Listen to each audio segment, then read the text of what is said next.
Oke, pada kesempatan kali ini kita akan mereview lagi SSD dari Midas Force ya.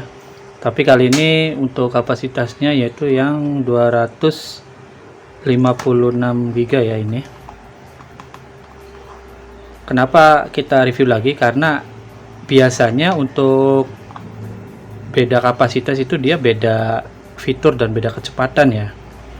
Nanti kita akan coba buktikan ya apakah benar atau tidak. Seperti biasa untuk Midas Force ini dia tidak ada segel ya untuk kemasannya itu. Dan ini di dalamnya seperti biasa, ini untuk Midas Force dia niat banget ya jualannya, ada kartu garansi dan buku panduan pengguna di sini, kemudian ada plastiknya. Dan ini oh ya, ini yang jangan lupa ya, ini SSD SATA ya, 2,5 inch, jangan sampai salah beli. Nah, ini nanti kita coba buktikan untuk kapasitas yang 256 GB ini apakah performanya dan fiturnya sama dengan yang 128 GB. Nanti kita coba buktikan ya.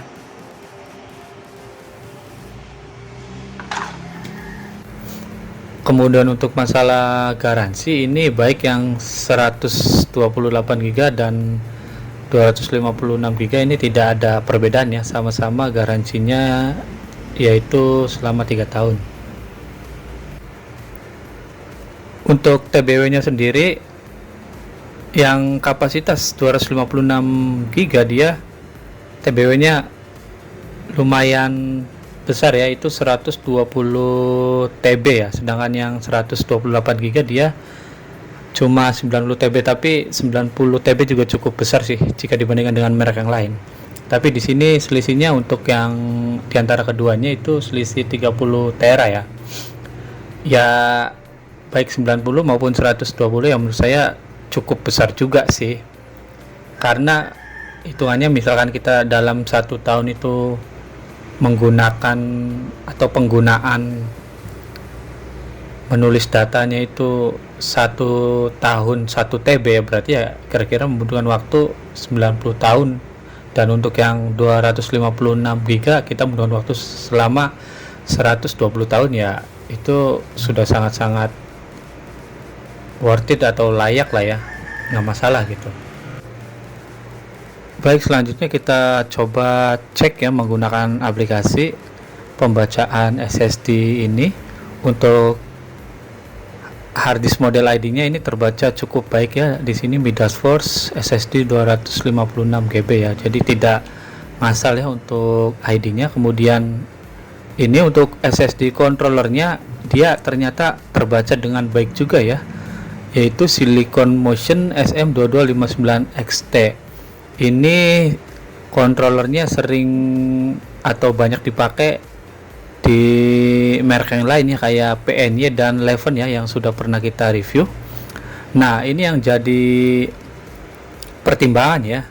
Untuk yang 128 GB itu dia SSD controllernya tidak terbaca ya pada aplikasi ya. Tapi untuk yang 256 GB ini dia terbaca ya SSD controllernya. Jadi walaupun sama merek dan sama tipe, tapi jika kapasitasnya berbeda itu bisa saja fitur atau dalemannya ya, istilahnya komponen yang ada di dalamnya itu dia bisa saja berbeda. Baik, selanjutnya kita melakukan pengujian menggunakan aplikasi ya. Yang pertama untuk proses read, Midas Force 256 GB dia jika secara grafik itu ada di rata-rata ya cukup stabil ya, relatif stabil di 300 Mbps. Sedangkan jika kita bandingkan dengan yang 128 GB yang hanya ada di kecepatan rata-rata 195 Mbps, jelas ya ini sangat jauh ya perbedaannya, hampir 100 Mbps. Selanjutnya untuk proses write atau menulis data, kita perhatikan secara grafik ya. Untuk di awal dia kecepatannya stabil di angka kisaran 250 Mbps ya, tapi kemudian ketika menyentuh 70 GB kurang dikit ya, dia langsung kecepatannya drop banget ya di angka sekitar 30 Mbps kayak gitu.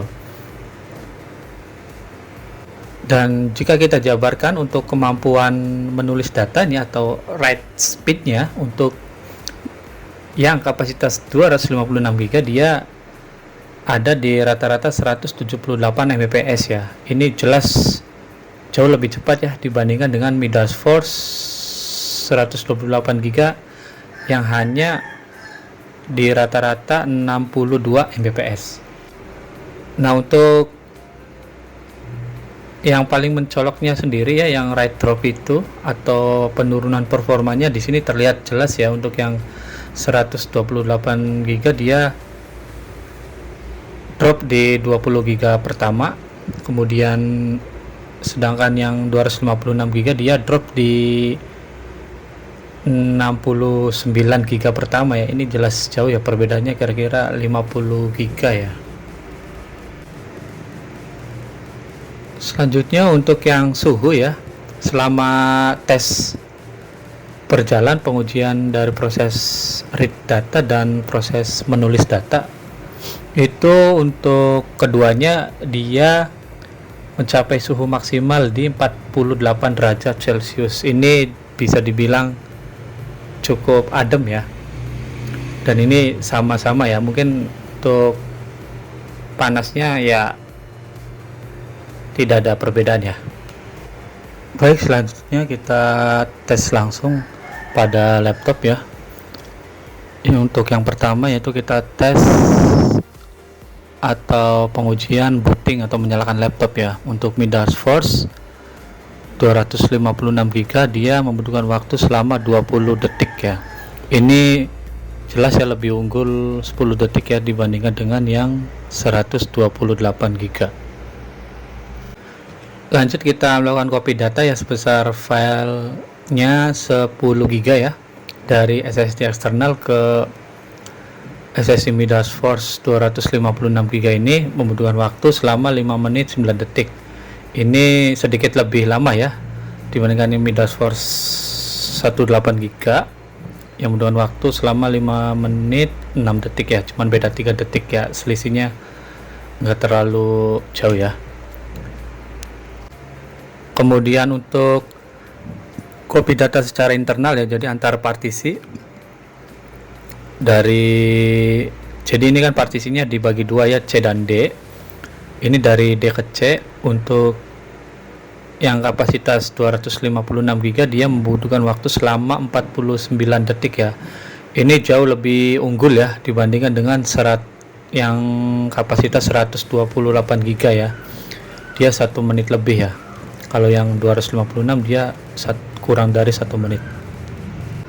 Lanjut kita melakukan pengujian yang terakhir yaitu mematikan laptop atau shutdown. Untuk yang kapasitas 256 GB membutuhkan waktu selama 10 detik ya. Ini sedikit lebih lambat ya dibandingkan yang 128 GB yang hanya 7 detik.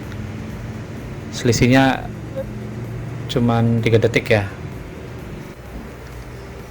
Dan untuk harga jelas ya pasti berbeda ya.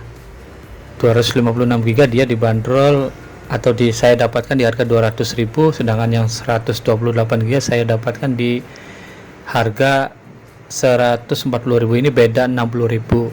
Tetapi kalau menurut saya pribadi ya, dengan fitur-fitur yang ditawarkan cuman beda 60.000, lebih baik ambil yang sekalian 256 GB ya. Di samping kapasitasnya lebih besar, dia kontrolernya terus kayak TBW nya itu dia lebih besar juga ya. Jadi dari sini kita bisa ambil kesimpulan ya, walaupun mereknya sama, tipenya sama, tapi kalau kapasitasnya beda itu belum tentu performanya sama ya. Jadi kayak yang ini kan kasusnya TBW nya udah jelas ya beda, TBW yang diberikan beda, terus kecepatan juga ternyata ya beda. Terus yang paling menarik adalah dalaman komponennya atau isi komponennya. Kalau yang 128 GB tidak terbaca kontrolernya, tapi kalau yang 256 GB dia kontrolernya terbaca ya dengan baik kayak gitu. Ya, mungkin itu saja penjelasan atau review mengenai SSD Midas Force yang kapasitasnya 256 GB. Semoga kita semua diberikan pencerahan ya, apakah SSD Midas Force untuk yang ini layak untuk dibeli atau tidak. Ingat, tidak ada produk yang sempurna. Jangan lupa backup data. Sampai jumpa di video selanjutnya.